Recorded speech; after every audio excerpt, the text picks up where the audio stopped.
এটা হলো south city. আর এখন দেখাবো একতা। আমাদের ফ্ল্যাট থেকে অনেক কিছু ফ্ল্যাট দেখাচ্ছে, এটা হচ্ছে একতা। তার মধ্যে একতা দেখাবো, এবার দেখাবো অম্বুজা।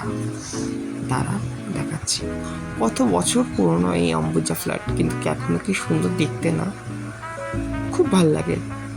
আর এটা হলো আমাদের ক্যাকটাস গাছ। দেখো ক্যাকটাস গাছটা কি সুন্দর দেখতে।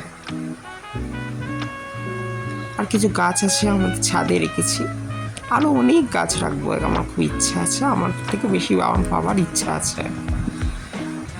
আর সেদিনকার ওয়েদারটা ভীষণই সুন্দর ছিল, ভীষণই। সেদিনকার বৃষ্টি হয়েছিল সকালে, আর এটা আমরা সন্ধেবেলা। তো সুন্দর ওয়েদার, ঠান্ডা ঠান্ডা ওয়েদার, কি ভাল লাগছিল সেদিনকার। আর ওইদিকে দেখো একটা ফ্ল্যাট দেখা যায়, ভিআইপি রোডের ওইদিকে হয়তো ফ্ল্যাট আছে, সেটা কি সুন্দর দেখতে।